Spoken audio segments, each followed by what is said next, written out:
Hi, I'm Kathy. Today we'll be doing a forward bending practice, which is a quieting practice. So it will not only be rejuvenating, but it will be restorative.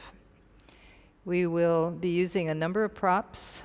So just take some time to get those props around you. We'll use a strap, we'll use a couple blocks, and have 2 blankets or whatever you have near you at home. If you have towels, you can roll those up. So have just for a little bit of extra support, because we'll be bringing the head down and we want to completely support the head. So we'll use a bolster as well.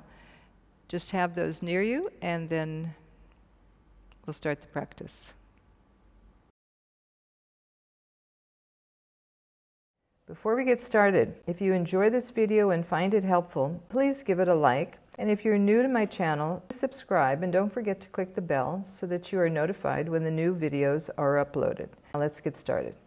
So first, you just come to your heels, bring your thighs apart, and walk your hands forward.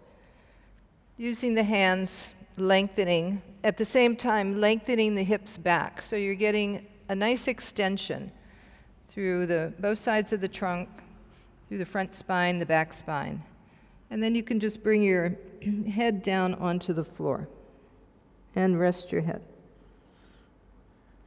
If your head doesn't reach the floor, you can use a blanket. You can have that blanket for your forehead, have a block, whatever you need, so that you come into a quiet state of mind there, just paying attention to your breath and just feeling that extension as you breathe. And as you exhale, just releasing any tension. So let the head be completely supported. Stretching your toes back. Feel the fronts of the feet on the floor. Descend your shins. Descend the thighs. And then just paying attention to your breath.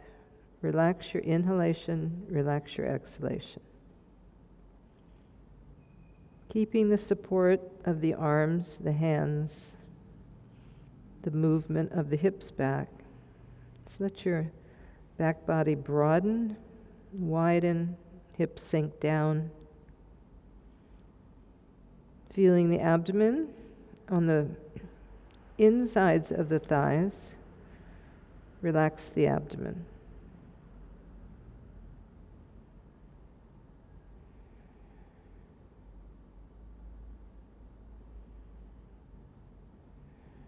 Staying there for a few breaths.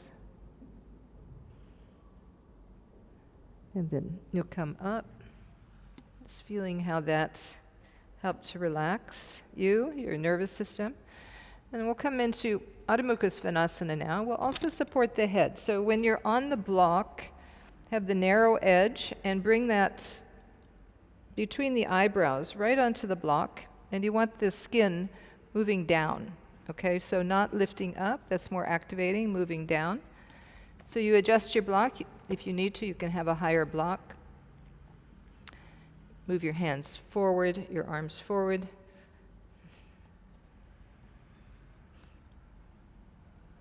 And then adjust your feet so that you can feel where you're going to come down on that block. So if you're not in the right position, you can always move the block back or forward, or you can take the block higher as you need, having that skin of the forehead descending down.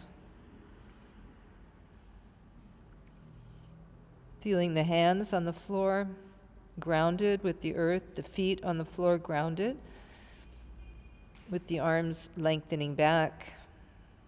So you bring more weight into the legs, thighs moving back. Stay over there for a little bit just to bring some length to the trunk. Softening the breath as you're there. If the block is too high and you can feel compression in your neck, just watch for that. So this is one height, this is another height. Depending on your flexibility, have the block. So that's for right now, this time of day for me, it's a little bit too low. So just Don't press into it. See if you can relax a little bit into it. So it's not an intense practice, it's more of a quiet practice.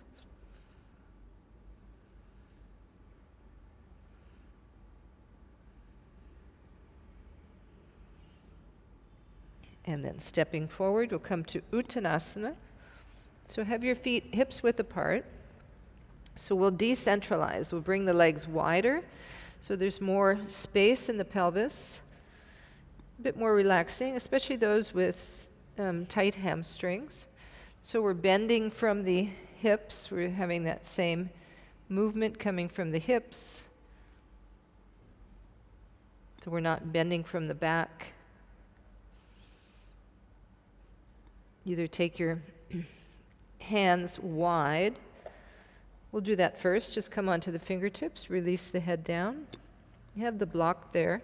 You can bring the head onto the block.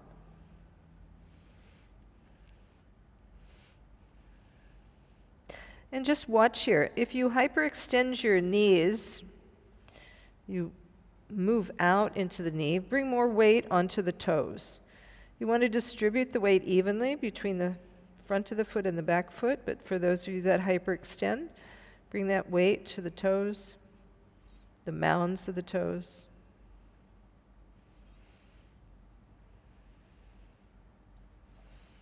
And then take your hands back near the feet. If that's too much for you, just bring your hands onto your shins and bend your elbows. Depending on the block, on the height that you need, you can have the higher block. You can adjust the block after you've been there a while, as you may find that the spinal column starts to help you to release. So as we're in forward bends, we stay a little bit longer. And with the breath, as we release, you'll find that you have a little bit more length. So here, if the hamstrings are very, very tight, you can start with the knees bent. And then lifting up, lifting the sitting bones up, lift the backs of the thighs to the sitting bones. So you don't want to just press up into the sitting bone. You want to engage the back of the thigh to lift up so that it protects your sitting bones. You're not going to strain your muscles there, for some of you that are very flexible.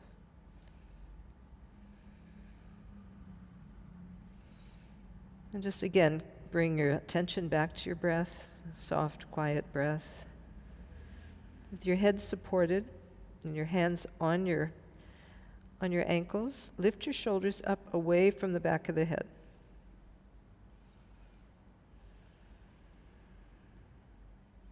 See if you can come more onto the crown of the head.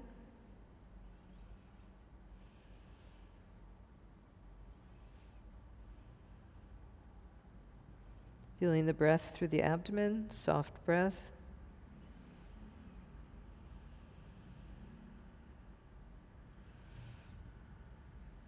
And then coming up, take your blocks away, and just move your blocks to the front. We'll come from Tadasana, so coming back to Tadasana, we'll come into Prasarita Padottanasana. So take wide stride. So again, we're decentralizing. So as we come forward, it makes it a little bit easier, those especially with tight hamstrings. Hands on your hips. Keep the legs firm, knees lifted, front thighs moving back, side trunk lengthening forward. You can take your hands on the blocks to first get that extension through the trunk and bringing the weight so that the weight is on the front of the foot as well as the heel. If it's just on the heel, you're leaning back. All right, so then you'll notice you're very light on the toes and the ball of the foot. So bringing weight evenly to the front and to the back. Press your hands into the block, and as you press, widen through the upper back. Lengthen as you move your hips back, lengthen through the side trunk, right up through the arms, through the fingers.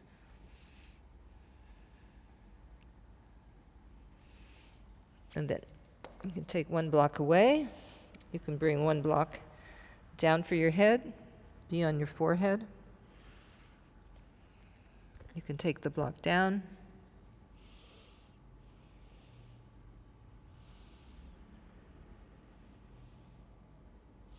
And once you've got that length, you feel like you can go a little bit deeper. So you'll bring your hands in line with your toes, and then lengthen forward. So first we want to continue with that lengthening process, not just bending the back to come down. We're going to be bringing the head down. So continue with that lengthening, moving the thighs back, dynamically lengthening forward. And then, depending if you need that block or not, I don't need it, but you may. So you'll bend your elbows, and then you bring your head down onto the crown of the head. You're pressing your hands into the floor. You're lifting the shoulders up away. So you're not dropping your shoulders. You're lifting the shoulders. And as you do that, you are lengthening the neck and letting the head be heavy. So you're right on the crown of the head. So again, it brings that connection to the earth and a bit of softness, right to that area that's that soft area of your head that you were born with, the soft spot. So feel that, be right on the crown. Keep the inner thighs moving out, outer thighs moving in, so you keep a compact action with the legs. Elbows moving straight back toward the wall, and elbows moving towards one another. So the elbows are not moving out, but you keep the arms engaged as you release the head.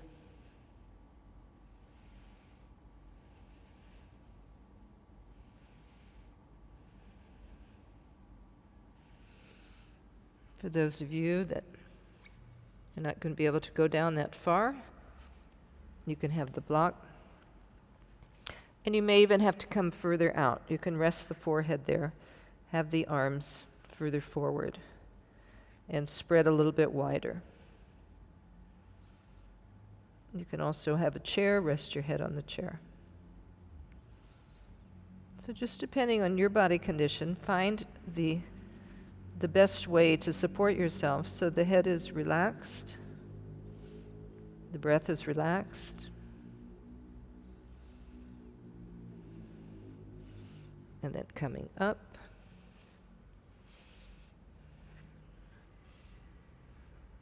Again, be even on your feet. Come up by bringing your hands on your hips, and then inhale, come up. Okay?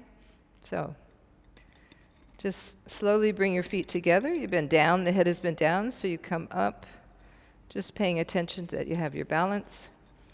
All right. So now you're going to use your blocks. We'll go forward with a standing pose.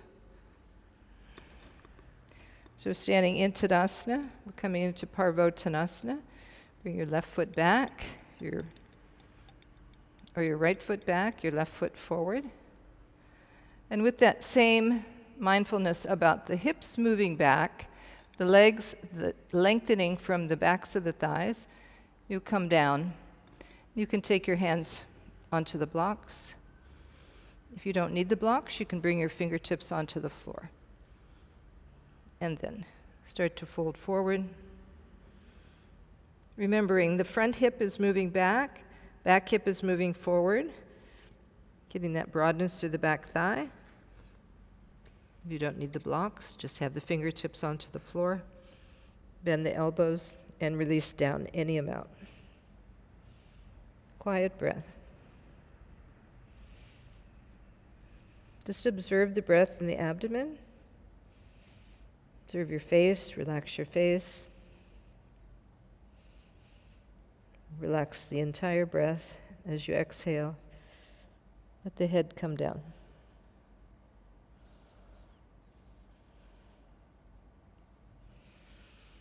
And then inhale, come up. Pressing into that back heel, pressing into the front foot. Come up, lift your head, lift your shoulders. Come back to Tadasana. And just take a few breaths there. Rebalance through the feet, inner and outer edges of the feet, front and the back of the foot. And then step the other leg back. So your back foot is turning. so that the toes are turning toward the front leg. That helps you get that rotation of the back thigh, the back hip, elbows moving towards one another, keeping that compact action through the hips so that you can move forward. The spine can lengthen from the hip, bending from the hip sockets, not the middle back, coming down. Again, you can use your blocks, whichever height you need. First, staying with that first position. Bring more weight onto the front of the foot as you move that hip back. So you can feel that length coming from the back of the thigh toward the sitting bone. Keeping the hips compact, bend the elbows, release down. Use your breath to inhale, lengthen. If you get stuck, the abdomen gets stuck or the front ribs get stuck, just don't hesitate to use your hands to get a little bit of clear space there. And then coming down. Kneecaps are lifted, moving to the backs of the knees. Keeping the breath soft. Pressing into the ball of the big toe. So you're on the inner foot of the front leg. Many times the weight shifts to the outer foot. Stay on the inner foot. Lift up through the inner legs. Descend down through the outer hips to the outer heels. And then getting ready to come up. Inhale. Reestablish the contact with the feet, with the earth, that strength, and come up. Lift the chest. And step back into Tadasana. All right, we'll come back down onto the floor now. And come into Upavistha Konasana. So you take your blocks to the side and sit. You want to get that thigh in the position where it's facing up toward the ceiling. So again, like in our standing poses, we're active through the feet, we're stretching out through the toes, clearing the calves, drawing the kneecap up and down. So the whole back of the leg is on the floor, the thigh is on the floor. If you're starting to round in the lower back, you can take a little bit of support. So I'll just show it with support that everyone can use either a blanket or you can use a bolster. You'll be able to feel it in your lower back. So you don't want your lower back to be strained. So get that height. When you have the height, you're able to lift up more. Okay? So because you're doing forward bends and quieting poses, you don't want to create that strain. You want your mind to become relaxed. Okay, we'll come forward. You can use your blocks again. So when you come forward, the thighs are descending, the whole back of the leg is moving downward so that the spine can lift and lengthen. So if the legs are not descending, you don't have the same capability of that lengthening action through the spine. Okay, coming down, you can walk your hands forward. If you have a bolster or a blanket and you want to support the head, then you can have that as well. So just having props around you so that as you come into a pose and you feel, okay, I want to relax a little bit more, I want to support my head. If it's not going onto the floor, then you can just use that support to stay in the pose a little bit longer. Pay attention to the breath, relax the breath. Keep the legs active. So even though the head is relaxed, the breath is relaxed, the legs are active, they're working for you so that you can extend. And maybe there for a while, feel like you can go a little bit further as you release. So then you can move the props away from you.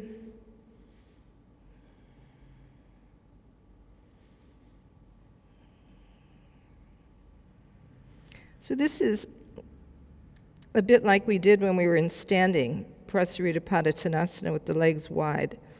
Here we're on the floor, legs wide, same action of the legs. There they were moving back, here they're moving down, and we're extending. Observe the breath. Relax the abdomen back.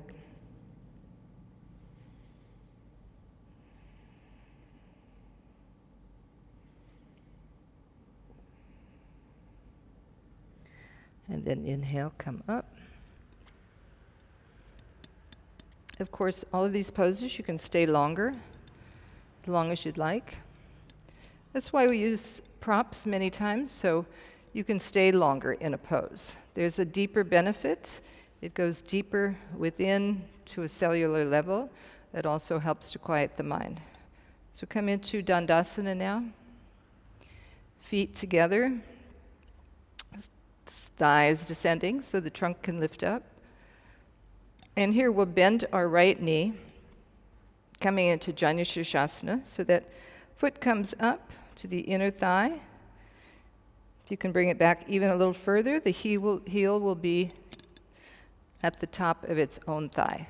That's externally rotating and descending. Okay, so now you can use the blanket, or you could even have a bolster as you come forward. So depending on what you need, I'll use the bolster. It's such a pretty color, so we'll use it. And when you use the bolster, you can spread your arms, and your arms are supported, whereas the blanket, the arms might be down a little bit. So we'll come forward, and as you come forward, just look at your foot. You want your foot right on the center of the heel. So that will indicate what's happening with your leg. If you're on the outer heel, the thigh is moving out. You want the thigh facing upwards, so that is a good way for you to monitor that. Be right on the heel, and then start to come forward. You can take the hands on the foot, or you could take a strap as well if it's difficult to come forward. And then we can just start in a concave back position. So that, again, we're lengthening, and then you can come forward as you can, and then you put the bolster wherever you need to put that bolster. If you can come forward and bring your head down, then you'll do that. If you need a little extra support to be able to bring the head down, you can take that support. So just using what you need. Even if you can bring your head all the way down, just today take a little bit of extra support so you can stay a little bit longer. If you don't need the belt, you can just hold on to the foot. Toes are wide, heels extending away. Elbows are bent so that you can start to lengthen and go further. So adjust the bolster as you start to get more extension. So you're not only extending now parallel to the floor, so vertically you're extending laterally, so the back ribs are wide. The leg that's bent, my right leg, the right back ribs tend to want to come up. So adjusting, turning the right back ribs, turning the right back waist, you can feel it turning on your thigh. So turn there so that you're bringing both sides of the back into a symmetrical position. If that's not possible, just be aware of it and breathe into it, bringing those right back ribs into the body, sliding the front ribs forward. And then inhale, come up. Good. So it's a very quieting pose, Janu Sirsasana, as are all the forward bends. But it's not very quieting if your hamstrings are tight or your back is tight and you don't have the support. So today we're taking all this support so that we can have a little bit more of a quiet practice. Place your bolster, and you can take the strap again. Just do the first position, the concave back position, which helps to bring that length to the front body. So often we just bend forward and we drop the front ribs and we round the back. So in this first position, it just teaches you and just helps you to remember to lift the chest, roll the shoulders back, bring the back ribs in. And as you're doing that, press that knee down onto the floor. Straight leg is descending down, so you're stable in the legs, and that's helping you to move forward. So how much you move forward is really up to your body condition and your flexibility. But you have the bolster here. You can use the arms and pull so the front ribs are lengthening forward, back ribs are lengthening. And then as you come forward, walk your hand down the strap. And you can feel your abdomen on the thigh. So here you want to just notice if it's catching. You can take your hand, you can separate there, spread the abdomen, and then begin to come down. So here, if I come down, my nose will be on the bolster. So I want to move the bolster down so that when I do come down, I'm coming down on the forehead.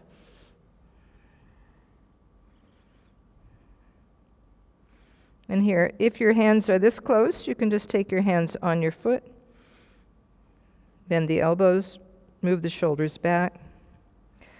Let the head descend completely, so the neck muscles are relaxed, the facial muscles are relaxed. But your right leg, the extended leg, the leg I'm holding, still is moving downward toward the floor. So just watch that the foot is not under the thigh, otherwise you can't really descend the thigh as much as you need to. So press that thigh down, bent leg, press it down. And as you're there a little bit, maybe you can come, you've lengthened a little bit more, you've released a little bit. Bring your side trunk forward, using the arms on the bolster and the hands on the foot. Extend forward and release.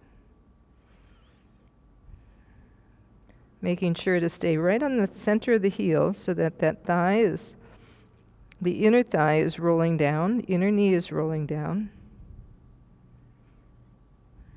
And then it's a slight turning, slight twisting from your left abdomen toward the navel, left back ribs, and then again, lengthening.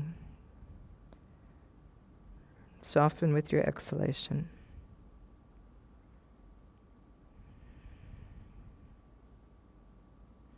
Just be willing to be there, even when you notice the mind is saying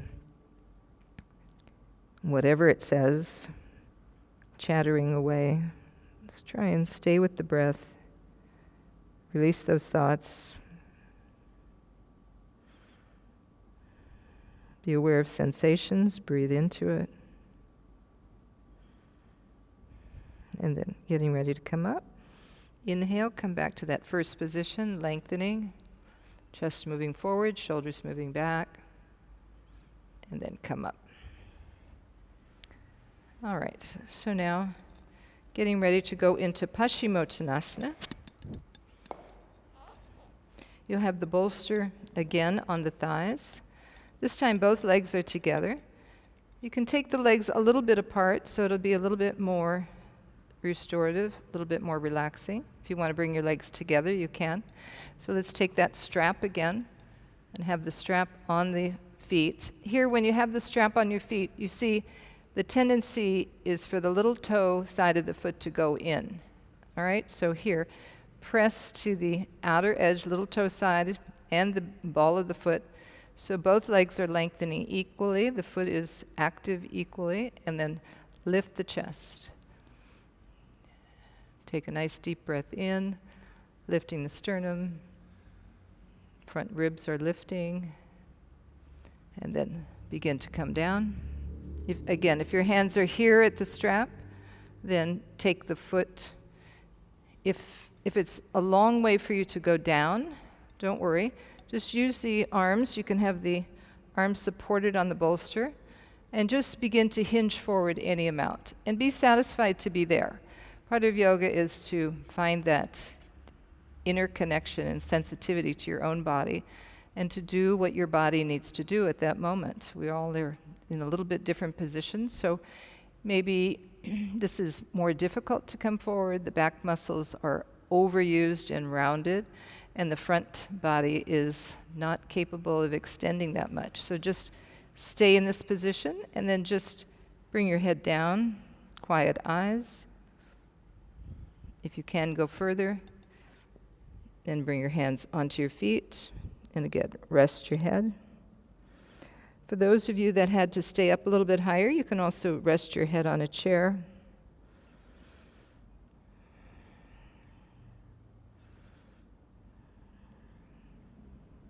So the legs are still actively moving down, lengthening the lower back, lengthen through the side trunk. Again, after you've had that lengthening, if you created more space, then it's okay just to move that bolster forward. So when you create the space by being there for a while, then sometimes you have to adjust the props because the body holds on in the beginning. So we're developing strength, but we're also creating space. Once we create that space, we move into that space, be there. And then there's always waiting a bit. We create more space and we move into it. And then inhale, come up. All right, you can move your bolster to the side. I'll just take a chair in case that was going to be difficult for you. You can bring the chair here. We'll change now to cross-legged position. So you can do the last one the same way that we're doing this. You can have the chair and you can use that chair to come forward with your forearms and just rest your head. If you were doing it in Dandasana, you would have the legs straight and you would come forward. If at that point you needed a bolster, you could take a bolster. This seems very high. Anyway, so I'll cross the legs again, coming into Sukhasana, to this forward bending action. Cross your arms and just rest your head there. So your lower back is lengthening, extending, while your hips are descending. Your head is completely rested on your arms. Your arms are completely resting on that chair so that that back body is able to release.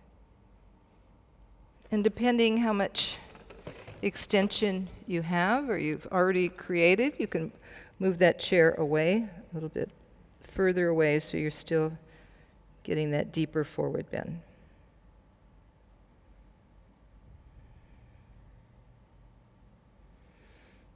And then come up and change the cross on your legs.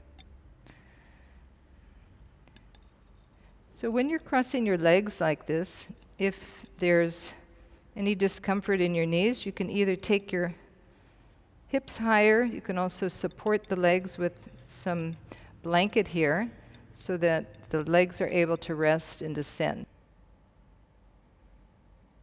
You can always create more support and then change the cross on your arms. Come back to your breath. Just feel the feet on the floor. Let the shins descend down, the thighs descend down. And coming from the base, the hips heavy, lengthen through the side trunk. And let your head completely release. So when you let your head release in this way, the neck muscles release, the shoulders release. You can also take the arms forward and bring the head on the chair. So just, be curious what you can do. You can have the blanket on the front of the chair, bring the forehead onto the chair, walk the arms forward. So there's many different ways you can create that extension using different props depending on what's happening in your body. It's really nice to have the head supported, to have that armpit area open. And so when you're holding that chair rail, turn the arms, the inner arms turning from inner to outer arm, which will help to broaden the back. Move your front ribs towards your back ribs. If you're dropping the abdomen, you'll feel the back ribs moving in and the front ribs dropping, the abdomen dropping. So inhale, draw the navel in and up, and your front ribs will come back into that balanced position. Okay. So now you can take your blanket to the side, and we'll just use the chair to completely release. If you have very long legs, you can bring your legs onto a bolster. This one looks a little bit too high. You can always bring a blanket onto the chair seat. So depending on your chair size, depending on the length of your legs, you may have to build up. So there's no one fixed way to do something. It will depend on your flexibility, your leg size, the chair size. So as I'm coming down here, I want to have my lower back on the floor and adjust the shoulders, adjust the shoulder blades, and let the legs come down. We've been doing a lot of forward bending, so now we're going to just allow the lower back to spread, to widen, and to have this area opened.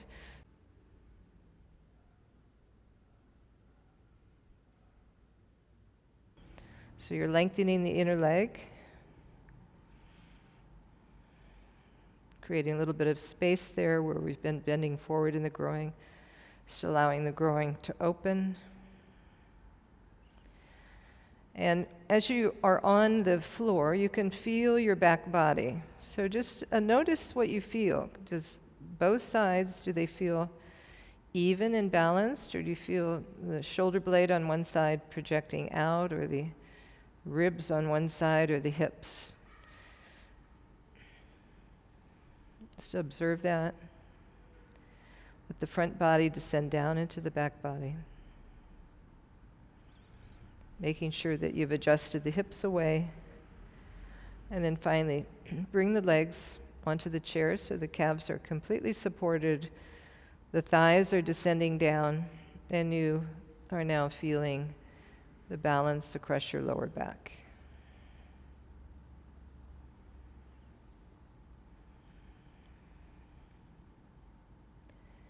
Come back to your breath. Just allow the breath to help you release. So with your exhalation, have a big sigh, exhale. Let the abdomen draw back toward the lower back, not muscularly, but just with the breath, feeling that descending, quiet action. And then you can just stay here as long as you like.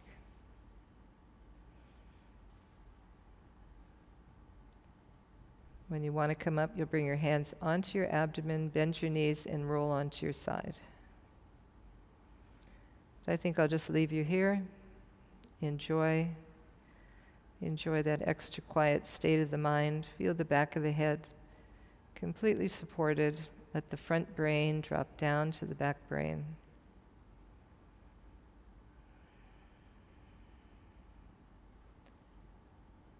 Until next time, namaste. Thanks for showing up. I hope you enjoyed the class and you found it restorative and were able to quiet the mind and found some different ways that you could bring that restorative quality of forward bends to your practice. If you would like to see more on forward bends, just look at the beginner series number 3. You can visit that and practice a little bit longer and more. All right, if you have any questions or comments and suggestions for a class, just leave them in the comment section below, and I'll be sure to read them and get back to you. So in the meantime, happy practicing. Namaste.